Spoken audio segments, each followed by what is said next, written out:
Good morning, everybody, and hope you're well. It's a pleasure to see all of you this morning. My name is JC Cortez, and I am the Director of Training and Development here at Synergia's Metropolitan Parent Center. We have a great presentation today for you over early intervention, but a couple of words. I want to be sure to post some written instructions on how to connect to the interpretation. Si usted necesita de interpretación simultánea en español este día, esta mañana, aquí tenemos las direcciones aquí para que usted pueda conectarse bien con los servicios de interpretación. Gracias por estar aquí esta mañana. Okay, so let's keep going. Yes, my name is JC. I'm the Director of Training and Development here at Synergia. And just a few words really quick on who we are. My fabulous glamour shot. So who is Synergia? Synergia is a multi-service agency located here in Manhattan that has been serving and supporting New Yorkers with disabilities and their families for more than 40 years. We offer a rich source of information and training tailored for parents, including parents whose primary language is not English or who they themselves have special training needs. We help them participate more effectively in their children's education and development, and we partner with professionals and policymakers to improve outcomes for all children with disabilities. Synergia, which is Spanish for synergy, is one of New York City's 3 federally funded parent centers committed to serving people with disabilities and their families, with an added focus on communities of color and the economically disadvantaged. I also want to make note that we are part of one of 3 federally funded parent centers here in the city of New York, and together we uplift each other's work. You'll see here that we have Advocates for Children and Include NYC, and yes, and we're always uplifting each other's work. So just to keep going. Today we have our presentation over early intervention, and we are joined today by Cheryl Gelber, the Director of Strategic Clinical Initiatives, and by Michael Brown, the Director of Mental Health, the Mental Health Department, both at the New York Center for Infants and Toddlers and also the New York Center for Child Development. Yes. Today we're going to cover a thorough overview of early intervention services, focusing on the ages of birth to 3 years old here in New York City. That is how it's designed, what to expect, how to access it, and understanding evaluations and eligibility, and individualized family service plans, or IFSPs, and how they're developed. You'll also be equipped and empowered with strategies on how to advocate for and create meaningful supports, relationships, and partnerships with early intervention team members should their child be eligible to receive services. Before we begin, though, I do want to say that we will be sending an email, a follow-up email with the presentation, and we will also, let's see.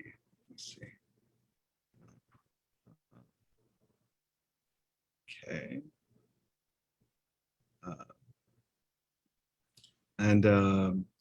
Yes, we will also, hold on.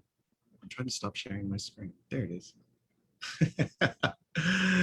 We will also be sending a link with the recording and any additional tools that we find that are beneficial, such as a guide. I think the state has a guide in English and Spanish that we can also share with you. So yes, and we'll take a break about halfway through the presentation, so our lovely interpreter can also rest and everybody can get another cup of coffee. And yes, Cheryl, Michael, please, thank you, and welcome back to Synergia. It's good to have you here. Thank you so much, JC, and thank you everybody for participating today. My name is Cheryl Gelber, as JC mentioned, and I'm Director of Strategic Clinical Initiatives at New York Center for Infants and Toddlers and New York Center for Child Development. My primary role, I'm a special education teacher, so I know kids, I know little kids, I know teaching, and my goal is to really share my knowledge and help the community in how to access services, and also teachers and providers and how to provide quality services. My goals at New York Center are to connect with the community and help inform them about what is available in New York City, as well as to guide all of the therapists and providers and whatnot working within our program. I'll turn over to my colleague, Michael, if you want to introduce yourself. Sure, thanks, Cheryl. Good morning, everybody, and thank you, JC, for having us back. I am the social worker and I'm director of the mental health department for New York Center for Child Development and New York Center for Infants and Toddlers. I love working in early intervention and preschool special education. I love working with providers and families, and I'm here with Cheryl to help in any way that we can. So thank you for having us here today. Yes, indeed. Thank you. So our goals for this presentation, I'm going to share my screen in a minute, is to give the participants here an overview of what to expect in early intervention services. What is it, how to access it, and then what typically happens in the early intervention evaluation and goal planning process. But then Michael and I will give you our little spins on, our experience, tips to help you in getting the best out of early intervention, how to advocate for your needs as a family, for your child, and some things that we've learned and how to help this program be successful for families. And so that's our goal here from both a special educator perspective and a social worker perspective, and two people who have been very intimately involved in evaluations and services. We hope that we can share some of our knowledge and reflections with you to make this a positive experience. So I'm going to share my screen. Of course, we have a PowerPoint to share so that you don't have to just listen. You can also read some of the content that we'll be discussing. So a few things about development, and the goal of early intervention is really for children 0 to 3 years old. And so what we know about development in those years is that children develop at different rates, different timelines. Children will walk at different timelines. There's of course windows that we expect children to develop certain skills, but no child develops at the exact same time as another child. There are windows, there are ranges. And so in early intervention, we acknowledge that. We acknowledge that children develop at different rates. Milestones also occur at different ranges. And so it could take a month for a child to achieve a new skill. It could take a few months. It could take a year. These happen at different ranges based on each child's individual experiences and their own makeup. And so we, again, acknowledge that in early intervention, that there are different rates of development and that children develop across a range. And that many times there are variations because of cultural perspectives, family practices, child experiences, a child's experience with the community, with their family. There are lots of differences that can come out with how children develop in a really beautiful way. That's what makes this all different. And it's based on our community, our experiences, and what we've been exposed to. And so again, early intervention acknowledges those differences and those variations in development because of family practices or cultural influences or community experiences. So the primary thing about early intervention is, and really the reason families get to this point, is that there's a concern. When families have a concern about their child's development, they're seeking to have some sort of help. And so when we first meet a family, or when doctors first meet a family, and we think about what we can do to help support a family with their concern about their child, one of the best things that we say is observe, observe, observe. Take a real good look at what you see your child doing. Give examples. Have some real feedback. What does your child do during mealtime? What does your child do when you give them toys to play with? What does your child do when you go outside? Really observe their behaviors, observe their emotions, observe how they interact with other people. Really take note of how your child interacts with you, with your family, with your community, and with your materials that you have at home. That's one of the first things that we often will recommend that families do. And then take a look at what would be expected for children at your child's age. A real great tool is the CDC website. they actually have extensive developmental checklists on what children should do at certain ages. It's very user-friendly, it's provided in multiple languages, and it really gives a breakdown of what you can expect your child to be able to do, of what would be typical for their age. I recommend using a checklist like that, or a tool like that, because sometimes the other children that our children are exposed to may have different life experiences that may either show them being more advanced in a certain area or not yet doing something. It really, certain communities, certain environments may support a certain exposure to certain skills, certain experiences. And so that's one perspective, but the other is, what do we expect across children as a whole, across multiple communities and multiple environments? What your child might be doing as compared to other children in your community might be different than what children might do across what we expect of all children at this age. And so we look at something like CDC developmental checklist because it gives a really good understanding of all children and what is expected at their age versus just a small community of children, which might be your own school, your own playground, your own apartment building, whatnot. So I encourage you, and it's very easy to access. You just Google CDC developmental checklist. That's it. It's very simple, and you'll come up with all the different checklists broken down by age range and in different languages.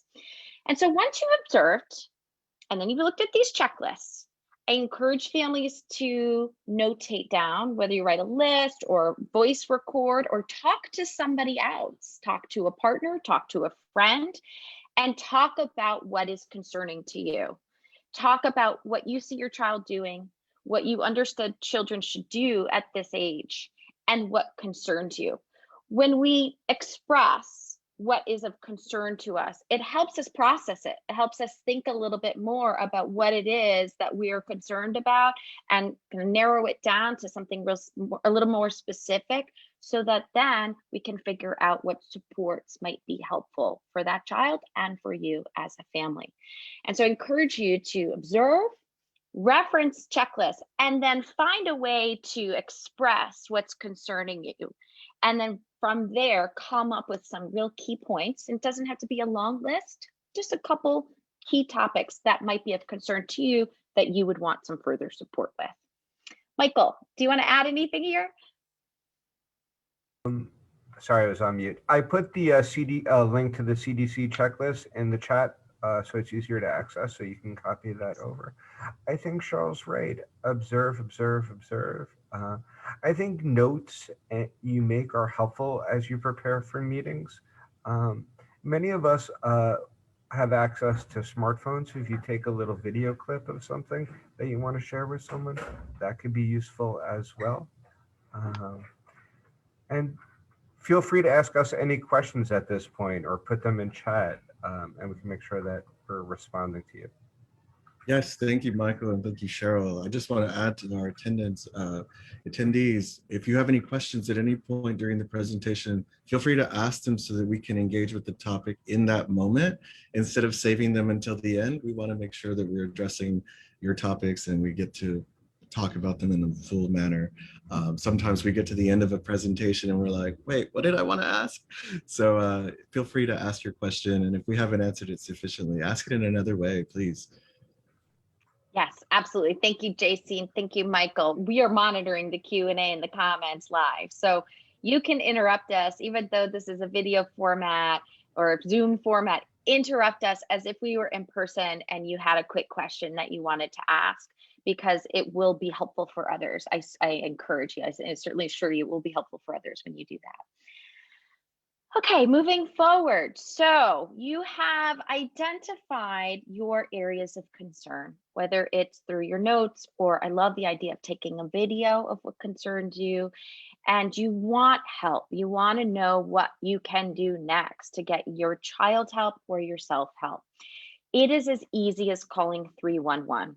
In New York City, we have this great resource. Just call 311 and ask to speak to the early intervention program. You can call, you can speak to your pediatrician, they can call. If you're in a daycare and you want your daycare provider to call, they can call. Anyone that is interacting with you, with your child, that you feel comfortable making a referral on your behalf, a family member, a grandparent. I am an aunt, a proud aunt. I will happily make these calls for my nieces and nephews, right? Anybody who's in your community that you feel comfortable making this call, they can do that. They're just making a referral and asking for early intervention to be able to initiate this process. And I often say to families, that's the hardest part. Making that first call is the hardest part. Once that call happens, the rest, you're basically just following instructions. But making that first call is one of the hardest parts. And so if you have a hard time doing that, ask a family member to do it. Ask a trusted friend, somebody who you feel could do that for you. Once early intervention is contacted, they will take down the information for the parents, for the child, and then they will follow up with any sort of follow-up information. I'll get there. I don't want to get ahead of myself. Something to know about early intervention is it is at no cost to families. Again, a wonderful resource. It is at no cost. It doesn't mean it's free. It's just at no cost to families. The way that early intervention accesses funding is through different systems. It could be through a health insurance. Does not mean you have to have health insurance in order to access it, but health insurance could be one way. There's state funding, there's city funding, there are different funding streams that help with the early intervention program. So it does cost money, but it doesn't cost anything for parents in New York State. So that's a really great thing, is you don't have to worry about that. This is a service that's of no cost to you, and they will figure out funding for your services based on what's available. And so at that point, once the referral is made, early intervention will reach out to somebody called a service coordinator. There are several service coordinators around New York City that are with different agencies. New York Center is an agency that has service coordinators. There's several other agencies. And so the early intervention program will reach out to an agency and identify a service coordinator that will be almost like your EI assistant, if you will. It's like your EI support person. And so that service coordinator's role is to work with the parents or the caregivers to walk them through this whole process. Evaluations, helping determine if a child is eligible, and if so, accessing service providers. This is, again, a wonderful piece of early intervention is this service coordinator. You don't have to do it alone. There is a person here that will really walk you through how to make this process happen, and then eventually getting support if a child is indeed eligible. Michael, anything to add here?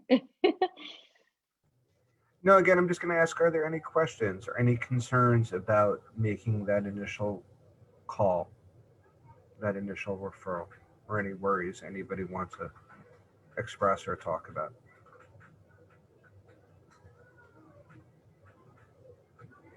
Okay, I think you explained it great, Cheryl.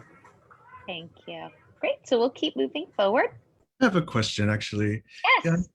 If you're a daycare provider and you observe this, can that person make the referral, or do they need to consult the parent first and then make the referral together, or how does that work? A daycare provider can make the referral, but ultimately the parent has to consent to the service, has to consent to this process. So I don't advise a daycare kind of making a blind referral, so to speak, and them calling without speaking to the family. It is a voluntary service, right? It is at the discretion of the family. So what I do recommend is that if a daycare does have a concern about a child, speak to the family first. Speak to the family about the resource that's available. And if a daycare needs extra support in how to speak to a family, there are resources available in how to do that. Certainly New York Center is a resource, and there's several others out there. So if a daycare says, I have to speak to a family, are you available for some questions about the program? We absolutely can do things like that. We never want a family to be surprised about a referral. They shouldn't just get a call randomly one day from EI, it feels like you're telling on them, like you're reporting a family, and that doesn't feel really good. So it's really important to be very transparent if you have a concern, if you're a daycare provider or even a doctor, anybody, to be transparent, to be open, and really to be in a place of help and support and less of a place of I'm calling on you. Does that make sense, right? So it's really a support role that you should be playing. Great. Michael, did you want to add to that? No, I mean, I think you're absolutely correct. I think advising the daycare providers to be speaking to the parents is correct. One of the things, I was thinking about while you were speaking, Cheryl, is, if there are concerns about the referral to early intervention, thinking about it similarly to how you think about going to a doctor. If you're not feeling well, if you're concerned and worried, you want to be talking to someone that can give you reassurance or can give you assistance. And it's a sort of similar experience with early intervention. If you have concerns about your child's motor development, if you have concerns about your child's language development, you don't have to sit with it alone. You can have the opportunity to talk to some experts, receive a screening, an evaluation if necessary, services if necessary, but it gives you the opportunity to connect with someone who can think with you and observe with you about how your child is doing. Thank you, Michael. It's such a great point that it doesn't have to feel evaluative, even though it is. It can just be a support for somebody to bounce your concerns off of and help. And I like how you pointed out, Michael, reassurance. Maybe there isn't anything to be concerned about, and that's great.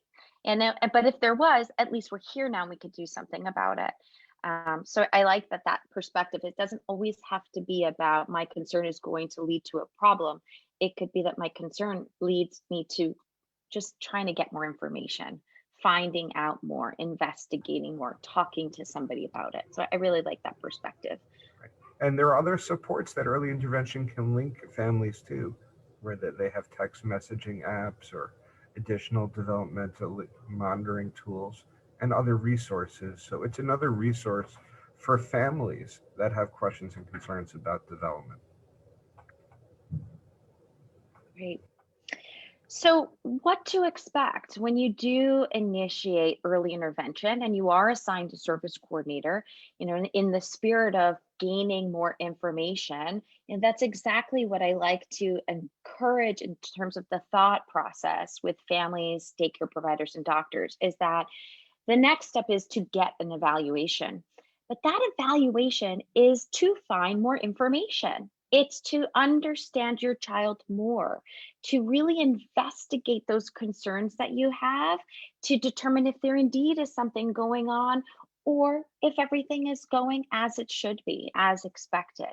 And so I when families are concerned, I really go in with I really try to encourage the perspective of this is just an information gathering process. It doesn't mean that there will absolutely be something at the end of this or that you will absolutely need a service. Right now, let's just take one step at a time and gather more information. And to add to what Michael is saying, to bounce these ideas off somebody else, to share them with somebody else, to talk about them with somebody else so that you can learn more about what you are concerned about. So I really like that perspective of an evaluation. It's really an investigation. It's just learning more information about your child. So with that, there are a few different options for the evaluations. We call this a multidisciplinary evaluation, which really means more than one person will evaluate your child from different perspectives. First and foremost, there's a developmental evaluation. I've conducted developmental evaluations. Michael's conducted developmental evaluations. What we do when we do developmental evaluations is we look at the whole child. We look at all of their areas of development, whether it's motor skills or communication skills or social emotional skills. There's a few other skills we look at, and we really gain an understanding of what is this child's current level of ability, current skill set, current ability in these areas. And then how does that compare to what we would typically expect for a child at this age? That's what we're trying to figure out. And so through those evaluations, I remember the first time Michael and I did evaluations together. And I don't know if you remember this, Michael, but we went in with an arsenal of tools. We went in with toys. What do we want to bring? Do we want balls? Do we want trucks? Do we want bubbles, right? So this is what it looks like. We went to a family's home and we brought tote bags of toys. It was almost like we showed up for an aunt and uncle that showed up for the holidays, and here we are with some great stuff, right?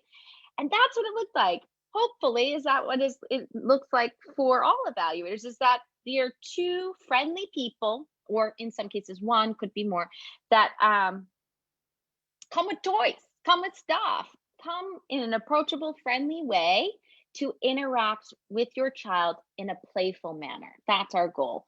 It is not, I'm not sitting there with a clipboard, kind of just studying and randomly observing. I mean, some parts we are, but what our goal is to gain a quick interaction with your child, or a quick get to know you moment with your child, try to engage with them, try to socialize with them, try to get them to play with us and see what they can do. Get them comfortable. We want children to feel comfortable. We want families to feel comfortable. We're going to sit on the floor. We're going to truly try to get to know your child in a playful, friendly manner. It's not a stark testing, it's play. And so we'll bring out the bubbles, we'll bring balls, we'll bring trucks, whatever it's going to take. We also may ask to use the toys and materials that you have in your home, because if there are materials that they're familiar with, that they enjoy, we want to engage in those with the child. We want to do it. We want them to feel comfortable, and we want to see them in their most authentic self, their most natural self. And so that's what really evaluations should look like. It should look like somebody has come over to play and gain a better sense. We'll ask a lot of questions, because that's what we have to do, is to investigate. So we'll ask a lot of questions. We'll try a few things. If the child is a little slower to warm up, or is more attached to their family and not wanting to interact with an evaluator as much, we'll ask the family to try some things. If it's hard to engage the child, or they're a little more reserved, we'll ask questions about experiences in doing those kinds of things that we're looking for. And we'll ask and try to investigate more about what the child can and can't do. And so at that point, yes, go ahead. There's a quick question here in the Q&A. A parent, my child had an evaluation done, and the overall evaluation said my child has a 33% delay in 2 areas. However, the child was denied services. Do you have any idea why does that happen?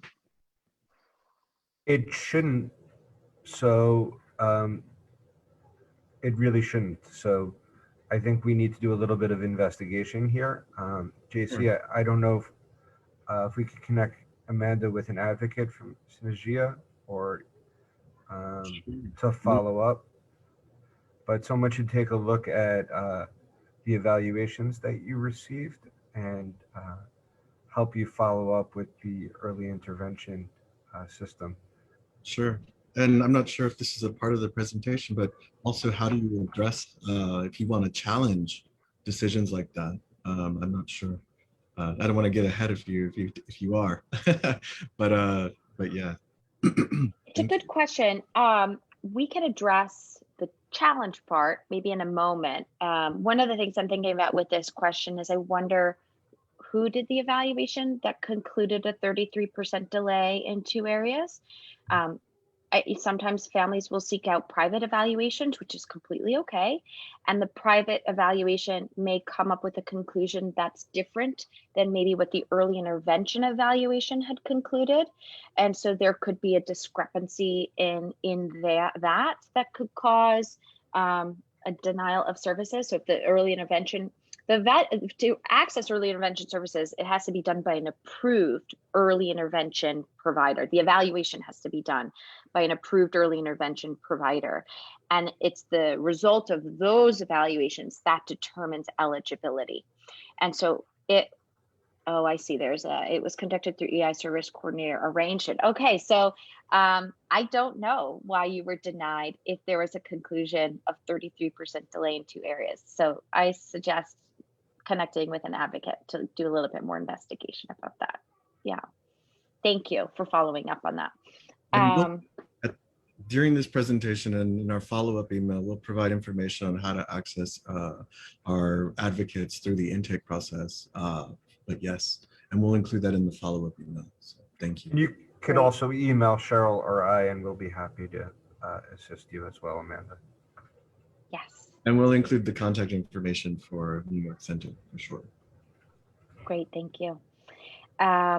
So thinking more about evaluations, once this developmental evaluation is complete, there will be a second evaluation that's conducted.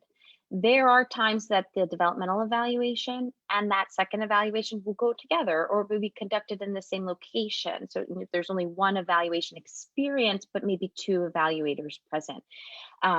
Who is this second evaluator? The second evaluator is somebody who specializes in the family's area of concern. So if you're concerned about, or primary area of concern, I should say, if your area of concern is your child's language development, then the second evaluation will be a speech and language pathologist. They'll do a speech and language evaluation. If your area of concern is related to motor skills like walking and crawling and things like that, the second evaluation may be conducted by a physical therapist. So it's a physical therapy evaluation. So it's always a developmental, which is the whole child. We're looking at the whole child all together. And then the family's primary area of concern, and a specialist who will evaluate in that primary area of concern. And at that point, that team will talk a little bit, both together and with the family, and they'll determine if more evaluations are needed. Sometimes things come up in the evaluations that maybe weren't identified as an initial concern, but appear when we do the eval, and we recommend taking a further look at. And so let's say that there is a concern about motor skills, walking, crawling, climbing, things like that, and a physical therapy evaluation is conducted. There may be a recommendation to do an additional eval of what we call an occupational therapy evaluation, where we look at how do those motor skills work together to help the child function in their everyday routines and activities, kind of the organization of all your motor movements into everyday routines and activities. Or in some cases, what we call sensory processing, how children take in information from the environment, process it, and then respond with either their motor actions or their language or their behavior. And so there may be other evaluations that could be recommended to the family to help take a real thorough look at the areas of concern. And so that would be recommended to the family. A family has a choice. They can move forward with that additional evaluation, or they can decide to just keep the evaluations that they've had thus far and move that process forward. I have a little graphic here just to give you an idea and some pictures. This is what evaluations may look like, right? So we're on the floor with kids engaging in toys and materials. It's playful. It's not meant to be sitting behind a desk watching behind a mirror. It's meant to be engaging with the child. And then there are the different evaluations that could occur. There's different reasons why evaluators might recommend certain evaluations. There may be evaluations that are recommended to you based on your concern. These are the options that are available and that can be discussed with you in that first evaluation, that developmental evaluation, about what is possible and what might be helpful for you getting more information about your concerns. Michael, hands it over to you for a moment. Sure. As hard as we try, early intervention professionals use a lot of big words. And as a parent, you have a right to be like, I don't know what you're talking about. Yeah. Can you explain it to me? As hard as Cheryl and I try to think like a parent and be like, we're not used to these terms or be exposed to them, we often don't break it down and explain it well either. So always as a parent say like, well, I don't understand what a developmental evaluation is. I don't understand why you're recommending this. Why does he need both evaluations, or why does she need 3 evaluations? Why is this one different from another? what information is this going to provide to me? So always ask questions. You're not going to make providers feel defensive. You're going to help as part of the process understand what's going on and maybe what the needs are of your child. The other thing I would add here about sort of the evaluation types is you may not know what evaluation you want or need. You know, if we ask you what are your specific concerns and someone says, well, would you like one of these evaluations? You may be like, I'm concerned about, and I encourage parents to tell their story, share examples of what you're worried about, and then put it on the early intervention professionals to help think with you about what evaluations be necessary. As the parent, you don't have to worry about knowing specifically what evaluation type you may want. You are the expert on your child and sharing what it's like. And it doesn't have to be about a specific skill. It can be about routines or things that are challenging at home. It doesn't have to be, I'm worried about walking. It can be, I'm worried about being out in the community and being safe. It can be where meal times are very challenging, and you can describe that as well. And that'll help the early intervention professionals figure out with you what type of evaluations may be useful.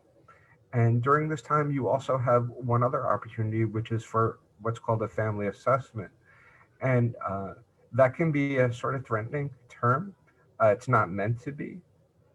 It's not meant to assess your family's functioning. It's meant to have a focus on your family. Children develop within families, within their culture, within their context. And what happens to families happens to children. And if you're dealing with stressors or you need supports with different things, early intervention is available and able to offer those supports as well. So the family assessment allows us to think about what other things may be going on for the family that are impacting development. So tell your stories, feel free to ask questions, and you'll do a wonderful job advocating for your children. Thank you so much, Michael and Cheryl. And you bring me to, when we think about culture and incorporating the needs and meeting people in terms of equity and what their cultural values are, is that incorporated into all of the evaluations, or do you think that there's one evaluation like the family assessment where that is really the heavier focus? I don't know, that was one question that came to mind. And another is there a specific evaluation that you find where it's underestimated, the value is underestimated, that you would actually say, you know what, nobody ever does that one? Is there one that, you know, you would say, can I definitely get that one? I don't know if you've seen that in your work or observations, but. You know, my gut reaction to that question is we should be sensitive to cultural differences. As a trained professional, this is part of our coursework, it's part of our practice. We should be aware and acknowledge cultural differences and include that in the evaluation process. We know in certain cultures, for example, they may encourage certain behaviors in children, and in other cultures they may not, or they may have different priorities, different exposure to different things. And so it's important for us to have an understanding of that. We may not know all of those cultural influencers that would impact how a child develops in the family system, but we will ask questions. And so we'll want to know from you, or if there's if you as a family have something you'd like to share with us that you think will be important about your family or about the way your culture and what you've emphasized, let us know, because we want to make sure that we account for that in our assessment, in what we're looking at. Certainly when there's bilingual evaluations, that is something that is done. We're not just looking at bilingual language, we're also looking at more than one culture, depending on how many languages the family uses in their home. So we're not just looking at language use, we're also looking at culture as well. So that's certainly something. So if we're not asking the questions to get to some of that information, we encourage families to tell us that information so that we can include it. Michael, you want to add to that? Another thoughtful and great answer, and a great question, JC. Great question. I agree with Cheryl. I think, if families are comfortable, the optional family assessment can be useful, because that's really a time where someone's going to sit with you and say, tell me your story. And, while the other evaluators are also going to say questions like that, they're going to say, tell me your concerns about your speech and language development. Tell me your concerns about walking or motor development. Where family assessment is just going to give you an opportunity just to share what is your story, your journey with your child. And from there, we may identify together other evaluations or other supports that would be useful. So I would certainly encourage families to utilize that underutilized evaluation. And just thinking, thank you guys. When it comes to evaluating a child, is a child supposed to be evaluated with their native language, with the home language? And also, when it comes to the evaluations, does the parent have a right to have those documents translated to review them? I know, like with an IEP, once they're in school, that's definitely the case. But with early intervention, is that the same? Does it follow the same spirit as well? Yeah. So it's a requirement that we have to evaluate the child in their home language. If there is not somebody available who speaks that language, there's other, we troubleshoot. You could obtain a translator. It could be a family. Sometimes there's unique, especially in New York City, where you have lots of diversity. So there could be some unique languages that are not as common here. So it could be a family friend that helps to translate or interpret. It can't be the parent. It has to, who serves as a translator, it does have to be somebody different, but there are solutions, but it does have to be done in a child's home language for sure. And then the summary can be translated as able into that family's home language. Maybe not the entire evaluation packet, but at least the summary. Again, if there's a unique language, and Michael, maybe you know a little bit more about this. If there is a unique language, what has been done in the past with the summaries in getting it in a format that the family can get? It's usually paid for. Usually the evaluation site will pay for translation services. So they'll send the summary to some sort of a company that can translate. I will say, I don't think that's the most effective way. So I think in those situations, the family should request that the translator be present and there be a debrief meeting with the evaluation team so it could be gone over together, which is also their right. So it doesn't just have to be this sort of written summary that's even in their native language, because oftentimes some of the jargon and language doesn't translate over well. And I'm sure you're familiar with that, JC and Paula. Even now, I don't know if some of the language may be challenging to translate. Thank you. Very true. Very true. And I would agree with Michael. The family assessment is so underutilized.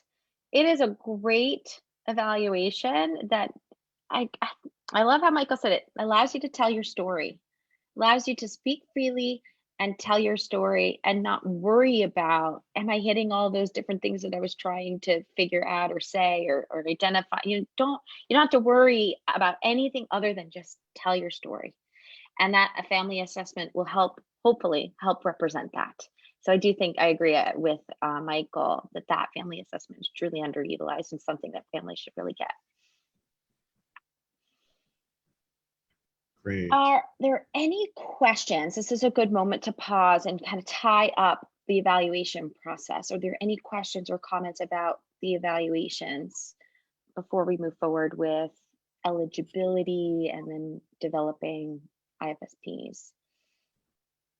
Any other questions? If not, Cheryl and Michael, I think it'd also be a good time to take a quick 5-minute break Sure. before we continue. Absolutely. Paula's probably been going at it as we keep Thank you, going. Paula. Thank you, Hope we've been Paula. kind. So let's take a 5-minute break. And yes, we will be right back. And enjoy the musical interlude. Take that bathroom break, get resituated, stretch, get that other coffee. I know I'm about to. But yes, we'll be right back in about 5 minutes. Thank you, everybody. Great, thank you.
Who doesn't love a little bit of Baby Shark, right? We love Baby Shark around here. I don't know where I heard it. I was traveling and I heard it played, and I was just like, I was like somewhere like Kenya or something. I was like, what? It's fascinating to me how a song can just take over. And it's such a simple idea. Why didn't I think of it? Oh my goodness. That way about Rihanna's umbrella. I'm like, what? Yeah, something so simple. Well, I hope everybody's been able to enjoy the break. Thank you for staying with us. I want to give a quick poll for our parents just to make sure that we're meeting with you at the best time possible. So for our parents only, I'm going to just do this quick poll while everybody gets situated and before we begin sharing the rest of our presentation, the second half. Thank you for being with us. But yes, we just want to make sure that we're meeting with you at the right times. And it's easy for those of us that work in the field to meet between 9 to 5 because that's when we're designated to work. But families don't always have that opportunity to meet with us at 10 a.m. or 1 p.m. So we want to be cognizant of that and offer that equity piece in the work that we're doing. So if you don't mind just answering this poll really quickly, that would be great. But yes, yeah, that Baby Shark. And it's funny, I was on 5th Avenue and like 50th during the holidays. And you know how they always have that big snowflake hanging over the intersection on 5th Ave. And there was a saxophone player with, Playing you know, Baby his little Shark? tip cup playing Baby Shark. And then this little kid, this little baby was just dancing with their mother. I was like, oh, that's so cute. Only in New York. Only in New York is right.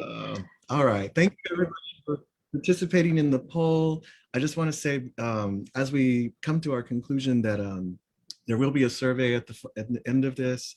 If you're not able to stay for the entire thing, we understand the recordings will be available on Facebook and YouTube, which the link will be sent to you. And the follow-up, please feel free to share it so we can get this information out there. And yes, and when you do close, if you have to leave early, don't worry, the survey will auto-populate on your screen, so you won't miss that. And if you stay until the end, then you get to do it with just some easy radio buttons. So, but yes, Cheryl, if you want to go ahead and reshare your screen, please. Absolutely.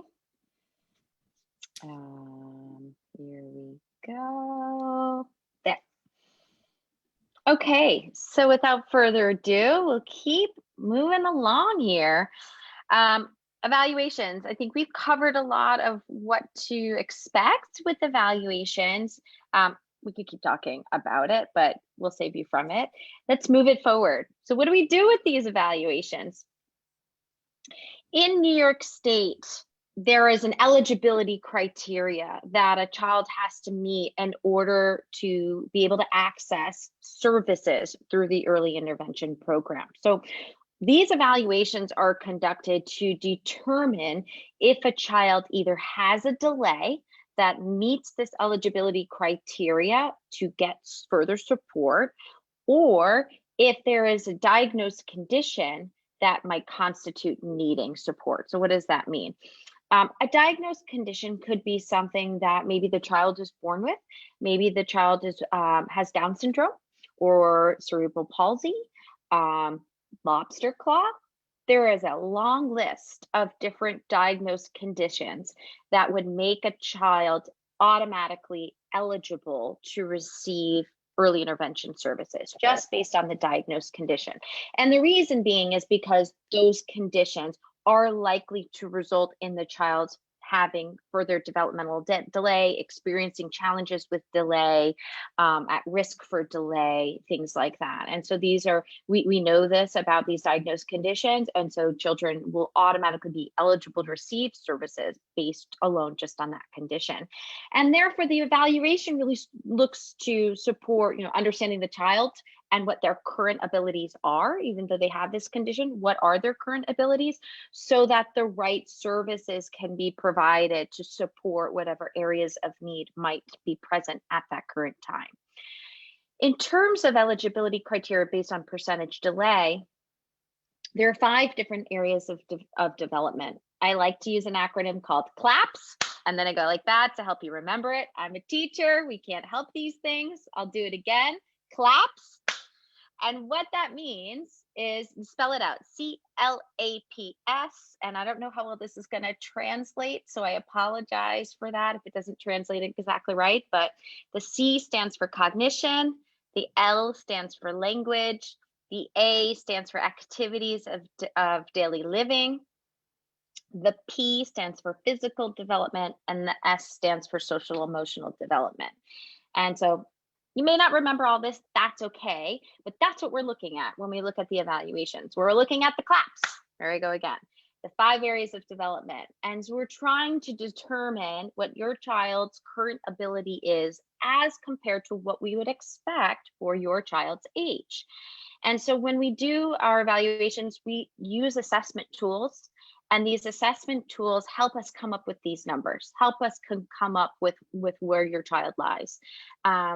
And if it's identified that your child has a delay of at least 33% or more, meaning that their development is behind 33% than what is expected for their age in just one area, then they're eligible to receive early intervention services. If a child has a delay of 25% or more in 2 or more areas, then they are eligible to receive early intervention services. So it means that your child is behind 25% or behind 33% in any given area. What does that look like? I'm not great at math, but I'll give you an example. If your child is 2 years old, 24 months, if the assessments conclude that your child is functioning at an age much younger than that, let's say they're functioning as a 12-month-old would be functioning, a 12-month-old we would say a 12-month-old functioning level would be with a 50% delay. Follow me on that. So if you're 2 years old, but the assessments conclude that your child is functioning like a 12-month-old, what a 12-month-old would be doing, then they would conclude that this child has a 50% delay. I'm just using that because it's easier math for me. So that's what the assessment tools are looking to identify. We also use standard deviations, with just some scientific math terms.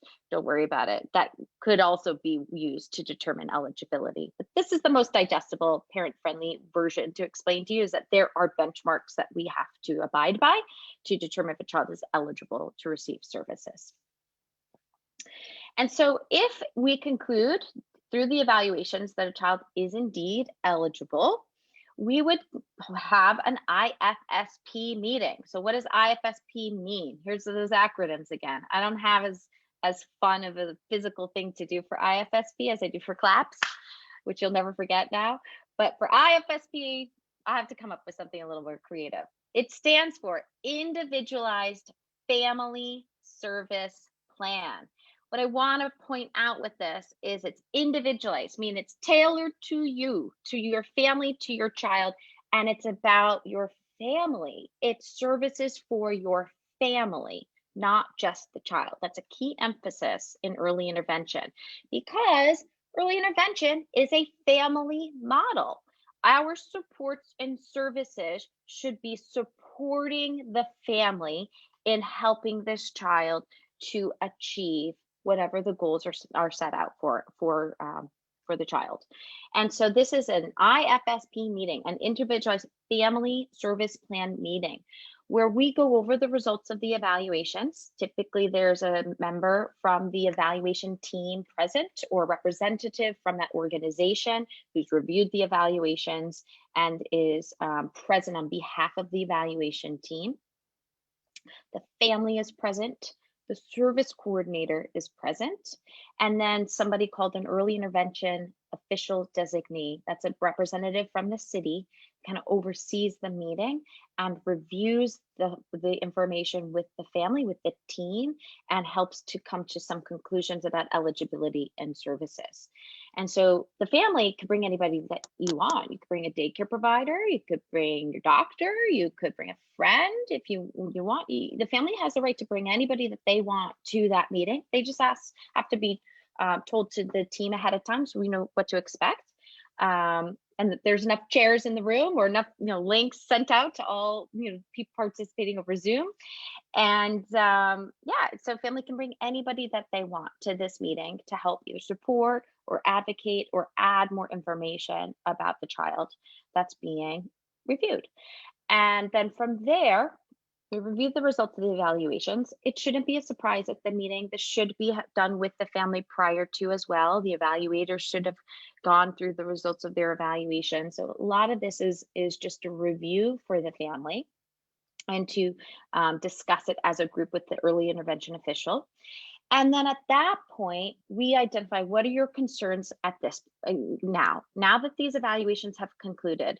What are your concerns now? Those concerns may be a little bit different than when you started the evaluation process. There might be new concerns, there might be different concerns, there might be additional concerns, right? So we want to know what are your concerns now.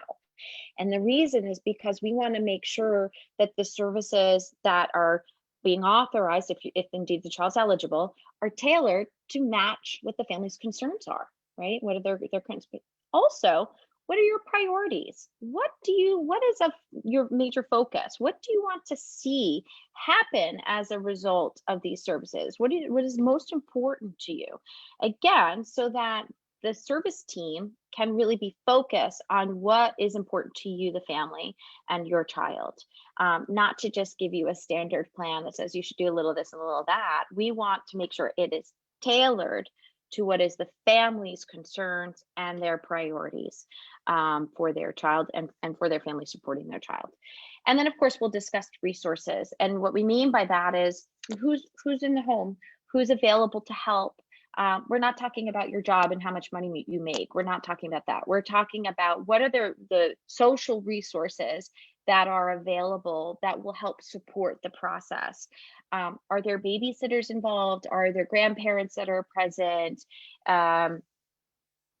Do you have a special training as a parent? Maybe the parent is a teacher, or maybe the parent's a social worker, and maybe they come with an educational background that might be helpful, or something to know about in working with your service provider. So let us know this information so that, again, it can be tailored to your child and to your family. So then from there, we come up with goals, or what we call outcomes and objectives. And I have some samples which I'll show you what they might look like. But again, they're individualized. They're tailored to your child and your family. And so we'll ask you, what are your goals? What do you want to see it worked on? What do you want to have addressed? And we write those down. But we write them down in terms of what's our overall outcome? What do we want to see happen? And then what are some small benchmarks that the team can work on to achieve that larger outcome? I'll give you some examples. So again, it's a larger goal or an outcome.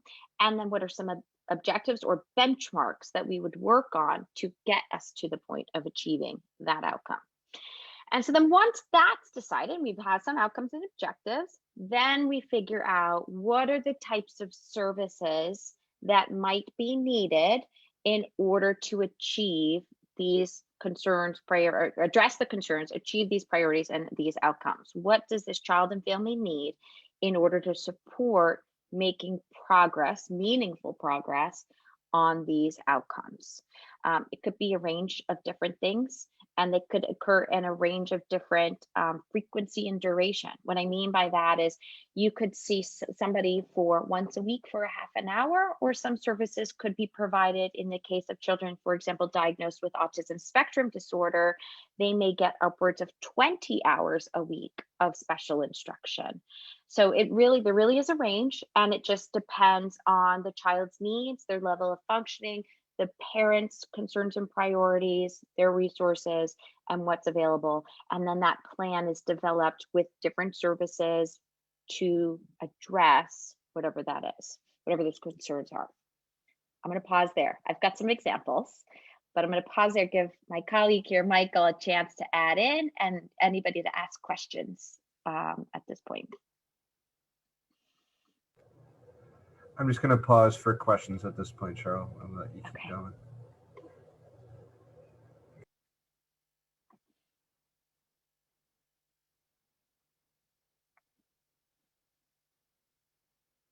Okay, so it looks like everybody's good so far. So I'm going to keep it moving just to give you some examples of what the outcomes and objectives might look like. So for the outcomes, these are practical goals that the team's going to work on with the child and family. I'll give you some examples. Again, objectives are these smaller steps. One thing to note is that they're time bound. Our not to use the word twice, but our goal is to have it be for 6 months. What is something that's practical and hopefully achievable within 6 months? There are only 6 month goals in EI. And the reason is because at this age, kids develop really quickly. A typical development, kids develop a lot faster than, say, when you're 45. You learn a little bit slower than when you're 3 or 2 or even 12 months. You learn very quickly. And there's all kinds of scientific reasons for that. But kids develop at a fast pace at this age. And so we look at goals in 6 months time ranges and 6 month ranges, and try to make sure that they're achievable during that time frame. So what might some look like? I'm going to come back to this page. Here's some examples, and these are really just outcomes, and then benchmarks or the objectives would become broken down versions of this. Jose will eat dinner in his high chair every night without tantrums so that they can enjoy family meals together. Right? Very practical, very family-based. It's something that you experience on an everyday basis. Having dinner. Usually people eat dinner every night, right? So it's very practical. It's not going to be something like Jose will stop tantruming or decrease tantrums. It's too broad. It's too broad of a goal. We want it to be very targeted. We want it to be very practical, and we want it to relate to the family's everyday routines and activities. A second example, Delilah will crawl around her home independently during play so that she'll be able to get her toys without help from her caregivers. Again, very practical, very developmentally appropriate at this age. What we're looking for is that instead of saying something like, Delilah will increase her motor skills. Okay, it's a little broad, it's a little vague, it's not so clear and specific, so it's hard to know what to work on. It's really narrowed down to something much more targeted. Crawling, when do we do it? During play. So we're going to work on crawling when she would play. And why is this important? Because she should be able to get her toys so that she can have meaningful interactions and experiences with her toys to further support development, right? And it shouldn't be that the families have to always get the toys for her. She should be able to do this on her own so that she can support further development. And so you can see here how this example is very targeted, very practical during a certain time frame, and why it's important, right? So she can get her toys. And then the last example here is Tariq will speak using single words consistently throughout the day so she can tell her family what she wants and needs, right? It's very different than goals like Tariq will increase expressive language. Unfortunately, still see stuff like that. We don't want things like that, increase expressive language. We want it to be very targeted, very specific, have a reason why. Why is this important? Why is, it should be functional. And so in this case, targeted, single words, it's all we're looking at. We're not looking to just increase expressive language. We're looking at helping this child to just say single words for now, throughout the day, so that she can tell us, why is this important? So we know what she wants and needs. That's why it's important. So you can express her needs. And so these are just some examples of some outcomes that we threw together to give you a sense of what this should look like when you develop them in your meetings. As families, think about these things. What's important to me? What do I want my child to be able to achieve? When do they typically do these things? When could we work on this? Why is it important to me? That's what's the priority here in early intervention, is what are the outcomes that the family wants to see happen with their child through these services. Michael, do you want to add anything here? No, again, I think you've explained it quite well.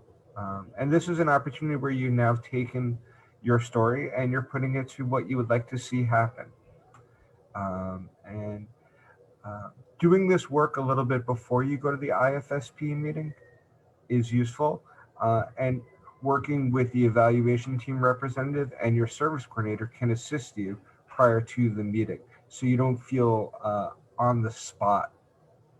What would you like to see? So I think if you have the opportunity to prepare with other people you'd want to bring to the meeting, as Cheryl discussed, a member from the evaluation team and or the service coordinator can all be supports in this process. Guess I had something to add after all. Thank you for adding that. It's a good point, is tying it back to who you could bring to the team, or even think about the person that first helped you to make that call. It's great to connect with them and have them be a support for trying, even just remembering, what is it that's important to me? Why are we even here? What was the reason we even got to this place? Connecting with your support system and perhaps bringing them to the meeting or having them prepare and come up with some of these things ahead of time is really helpful. So again, like Michael said, I completely agree. You don't feel on the spot. This is what you can expect. You can expect them to ask you, what are some goals you want to work on? So if we know that, let's talk about it before we get there and you're ready for it. And it can happen. You can do this in different ways. You can text yourself. You can voice record. I've had families show up with PowerPoint presentations. Whatever works for you, because that might be the way that they best process, right?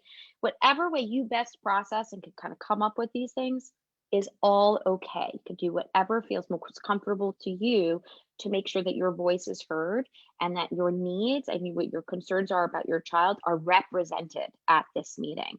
You have a voice. I mean, this is part of our advocacy part now, right? I'm getting warmed up here. You have a voice. You are allowed to say what you want for your child. You don't have to defer and submit to what other people are telling you you should do. That's an opinion, and their educated professional opinion is important. It gives you perspective. Your voice as a family, as a parent, as a caregiver is also important. You should be telling people what you want your child to achieve. Don't feel shy to speak up. Speak up. And maybe if you feel shy to speak up in the meeting, come prepared with it written down ahead of time and hand it over to them. Say, I just did this ahead of time and I'd like you to see this. It's important. And your evaluation team, your service coordinator, and the team that's will help make sure that your voice is heard. Or if you bring a trusted friend or family member, they will also help support you, making sure that your voice is heard. But this is your time to really speak about what it is that you want your child to be able to achieve through these services, not just hear what others think your child should do. It's for you to say what you think is important for your child to work on or achieve through these services. There is a tool, and this is what I skipped over. I'll go back to it. There is a tool called Functional Outcome Assistant. Sometimes it takes me a minute to get my head wrapped around this tool. It's a good tool once you get your head wrapped around it. But I do think it provides a good structure here, where it tells you, who are we talking about? What do we want them to do? How are we measuring success? That's important. When is this child, or where is this child going to work on this? What routine activity during their day will this be practiced? Why is this important? And then any specific conditions or adaptations that may need to be considered. I'll give you a second for some of you. I know I cheat and I get out my phone and I take a picture of screens sometimes, or if you would take a screenshot, I'll give you a chance to take a picture with your smartphone or screenshot or anything like that. I can also share this with JC, and it could be a tool just to help structure your thoughts so that you go into these meetings with it kind of already processed. Okay. I'll give you a minute. Yeah, Cheryl, just send it to me and I'll be sure to share it in the email. Perfect. Will do. And for those of you viewing us on Facebook, if you would like this PowerPoint, please feel free to email me as well, or place it in the comments. And exactly. Okay, so now you've had your outcomes identified, you have the services identified, or what are the services that are going to help you and your child achieve these outcomes, whether it's speech therapy, special instruction, occupational therapy, social work. There's all these services available. They'll be determined at this meeting based on what these needs are. You then will get services. And so what does that look like? There's two major points that I like to point out with these services. And we could do a whole nother training on early intervention services and how to provide them and what to expect. But I find that these are the real two big points about early intervention, which is that they are embedded. They are embedded into your everyday routines and activities. This is key with early intervention. We are embedding the services, or we should be embedding the services into your everyday routines and activities. Long gone are the days where a service provider shows up and says, "Where's your child?" And you go into a different room and you close the door and therapy is happening. That's not what we do. We don't do that in early intervention. It's in conjunction with the family, whoever is present. We are joining you. We are joining you in your home. We are joining you in a community location. We are joining what is already existing. That's what we do in early intervention. And so when I talk to families, when we first start services, we talk about what that might look like, because it's different for every family. And so we set up, of course, a schedule. When are we going to have these services? And then we talk about, well, what typically goes on during this time? When are we going to join? How would be the best way to join? Sometimes I say, I'm just going to sit on the floor and play with you guys. That's what our first session is going to look like. I just want you to get out, let's try getting out all your favorite toys and let's just play. Let's just play that first session. And let's see if we can just establish a relationship first. Start engaging with each other first. Let's start talking a little bit. I'll observe your child. I'll get to know a little bit. We want to join you. Depending on the environment, I might say, why don't we meet at the playground first, outside? Maybe that feels a little bit more comfortable to you. Instead of welcoming a stranger into your home, maybe you feel more comfortable going to a community location. Long gone are the days of, well, I should say that. I was going to say nowadays, because of the pandemic, we can't just jump into your home. And so we had to get very creative of how we do these services. We do have the option of teletherapy still. So sometimes if there is if you are in consent to teletherapy can also be a great way to have some initial sessions, conversations, get to know you. Observe a child without you physically being present in the home. You could still observe the child during a routine, talking with the family. And it's what we're learning a little bit now is, rather than everything being teletherapy that we were doing during the pandemic, well, we're still kind of in this pandemic, we're transitioning back into person, but how could we use teletherapy to enhance the service that we're providing? So it really is up to you, the parent, to decide what feels most comfortable. Are you comfortable having a stranger, a provider, come into your home and just jump right in? Would you rather meet them in the community somewhere? Would you rather do a Zoom call? You do something like this. I've met families in the lobby of their building, and we've just had conversations to just get to know each other a little bit. Whatever feels most comfortable to you as a family to initiate these services is what you should advocate for, is what you should ask for. And then as you feel more comfortable, we would decide together what would be the best way to provide these services through your everyday routines and activities. We can go to grocery stores, we can go on community walks, we can be in your home, we can join you during a mealtime, it could be playtime. It's really, everything is open. It doesn't have to be a specific time of day. It doesn't even have to be your child's optimal time of day. I often will say to families, maybe I should come at a time that's the most challenging so that I can see what that looks like and come up with some things that might be helpful for you. We can talk about what might be helpful to you during that time.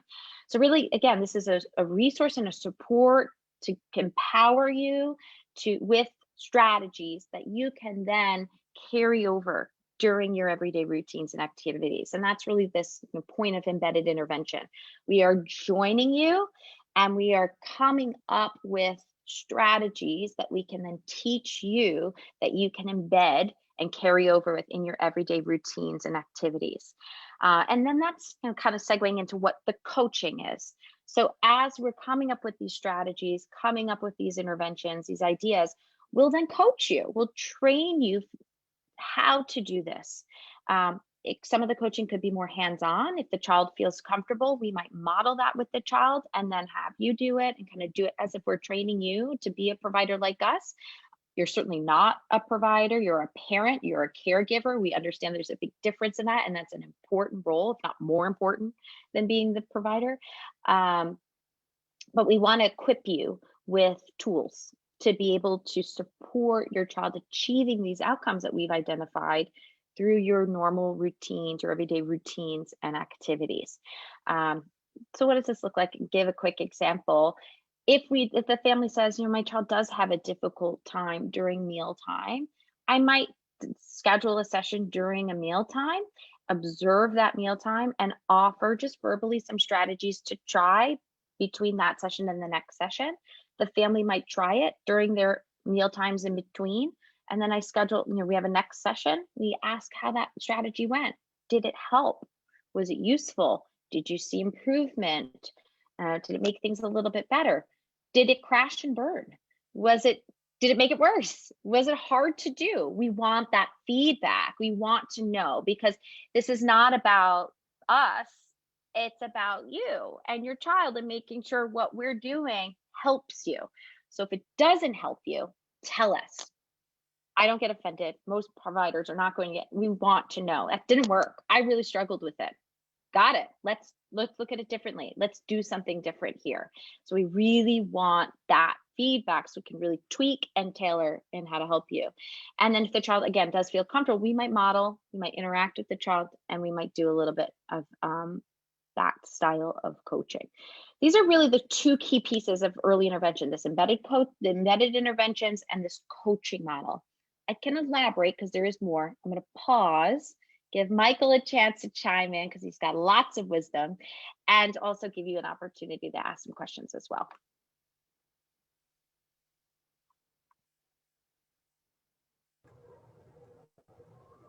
Any questions?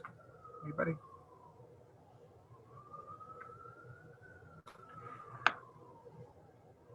Cheryl's really describing the importance of this sort of partnership between the parents and the interventionist. And that really starts at the very beginning by sharing your story, sharing the experiences you're having in the intervention, and what's working and what's not working. And we are equal partners in this work. And we neither are the experts. We are collaborators together, and there has to be this dialogue, and you have to share with us what you like, what you dislike, and we have to share with you what we see, and together we think through how we can best be supportive to your child and your family. It's real partnership, this work, and it's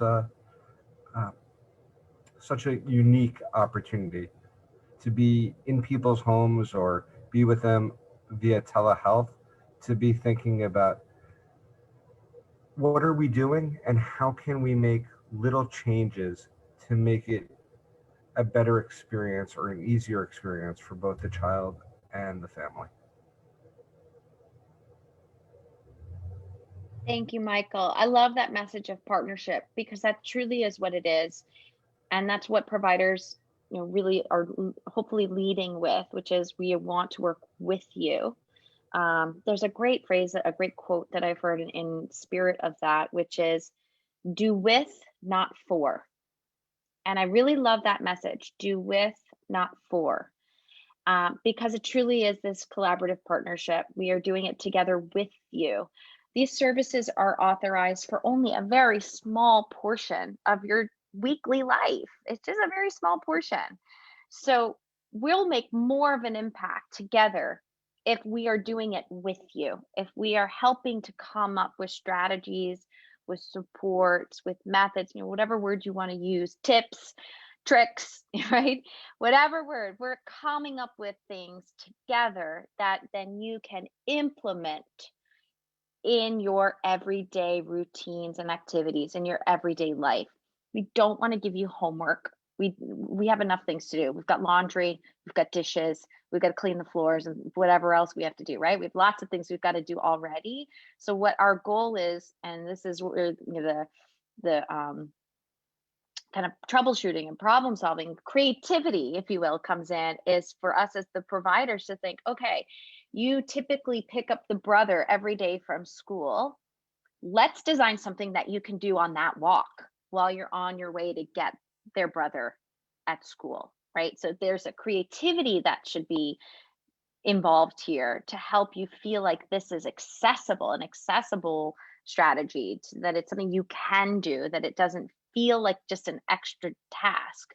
It's not on your to-do list. It's more embedded into what you already do on an everyday basis. That's really the trick here. So thank you, Michael, for elaborating on that idea of a partnership, because it truly is a partnership, this do with, not for. When we first gave this presentation with Sonia, we'd had a lot to say about teletherapy because that's all that we could do in early intervention at the time was teletherapy. And I love this picture. It should be in a museum later in life about the history of this pandemic and what we had to do. This is an actual picture from one of our providers, a behind the scenes picture. This is what it looked like. She had all kinds of materials here. She had her iPad, her notes, right? Like we were behind the scenes. This is what it looked like. And we were doing what we could to try to keep the spirit of early intervention alive, which is to empower families with strategies and tools, tips, tricks, methods, whatever word you want to use, to help support their child's development and achieving those outcomes through their everyday routines and activities. Teletherapy is changing now. Many services are back in person, so we're back to that original spirit of early intervention. However, teletherapy is still around. We don't know if it will be forever or if this is temporary. We're still waiting to hear that. But while it's still around, it's certainly an option that you can use. Some examples, like I mentioned, to start services, maybe to get to know the providers, get to know each other, do an observation through this format. Sometimes families have planned vacations or they are going to be absent or another location temporarily. Teletherapy can be used to continue the support while the family is away or while their location is temporarily changed, instead of missing a week or two of services. You can use teletherapy as a way to kind of fill in between those breaks. Teletherapy could potentially be used for co-visits. So if your child has a need where it's necessary for two therapists to work together, that is another way that you could use teletherapy. Maybe it's hard to coordinate in person together, but using teletherapy might be a little bit easier. It takes the travel out of things to coordinate. So, we're getting creative with different ways that we can use teletherapy. Maybe if there's not a provider available yet to come to your area, you can use teletherapy to start services and get the ball rolling until a provider is available to come to your location. So these are just some ideas that we've been exploring on the use of teletherapy, and certainly open to other ideas. But we are getting back in person. We are doing services back in person. And so that, nothing beats, in my clinical opinion, in-person services. Teletherapy has been great. It was a great tool in the moment, and it can still enhance and amplify what we're doing, but nothing beats in person. And so we are back in person. Not everybody, there's different comfort levels and different parameters, but we are doing more in person. So teletherapy could help enhance that. And then this really takes us kind of to the end of our presentation here, which is the spirit of what Michael was mentioning, this in partnership, using your voice, what's important to you. The more that you communicate with your providers about what works, what doesn't work, the more we can tailor to meet your needs, the more these services will be effective, the more that your child will make progress, and the more we communicate. It's sometimes hard to have conversations and give providers feedback when something's not working.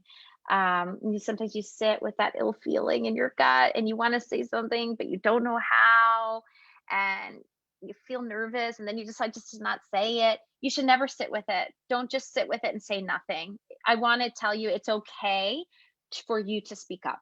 It's okay for you to say what's concerning to you. If it helps, sometimes I recommend using a compliment sandwich, not just for the person receiving it, but also for you delivering it, and you feel nicer sometimes. Saying, I love how you do this, or I love how you said that. Could we also do this? Or this was harder for me to understand, or I didn't understand this part, or when you did that, it made me feel uncomfortable. You can say something like that.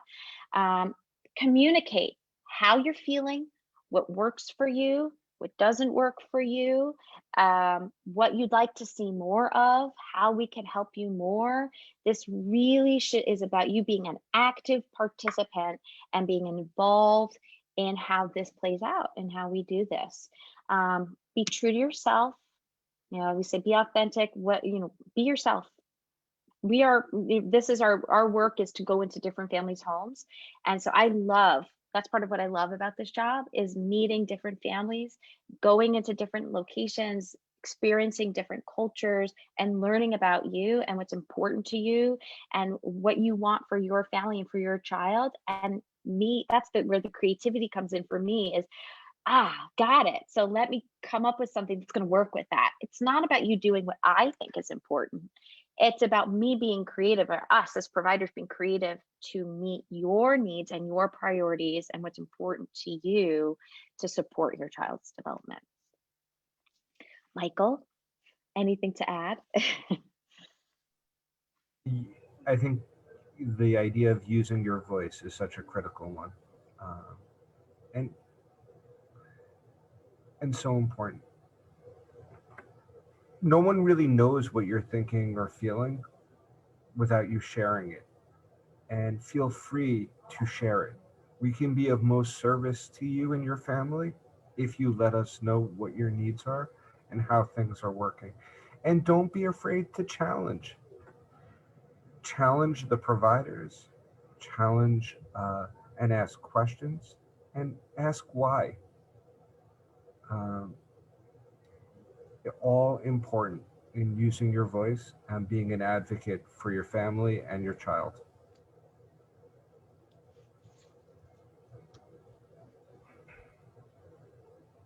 Thank you, everybody. We really appreciate your time today, your participation. We'll stick around here for a few moments if you have questions or comments. I'm sure JC has a closing agenda here, so I'll punt it back to you, JC. Oh, thank you so much, guys. And thank you so much for a great presentation, very thorough and very timely. I love the updates on teletherapy. And we have that presentation on our social media and YouTube. So I will hyperlink that just so you can understand or have a better depth of understanding about teletherapy. Even though we are returning to in-person evaluations, which I couldn't agree more with our presenters here, is that there's so much more value I feel that you will get out of that. The element of using your voice is something that we always promote here at Synergia.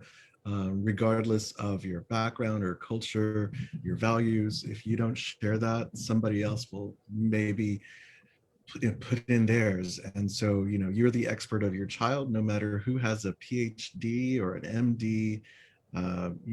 You know your child, and you know the stories behind everything behind that scar, that reaction. And so, share that, and you have the option also to share what your goals are, informing them, which is so important. I don't want my child to do this, I want them to do that. Share that. That's okay. You're the parent, so don't forget that power that you have. You are the decider, and at the end of the day, nothing can be done without your authorization and your permission. So keep that in mind as you move forward. And if you have any other topics or suggestions on what we can do to enlighten you on topics about early intervention or anything else, you're always welcome to share that by contacting me. And if you have something specific for our partners here today, you can always contact them. I'm sure they're welcoming for all of your input.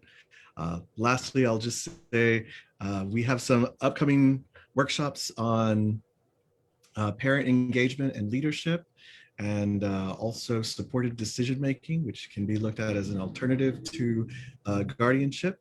Even though it's not a formal law here in New York, it is something that is gaining traction as we try to offer more options and self-determination and self-advocacy for those that are getting into those budding adulthood years. So yes, keep an eye out for that. And thank you again, Cheryl, Michael.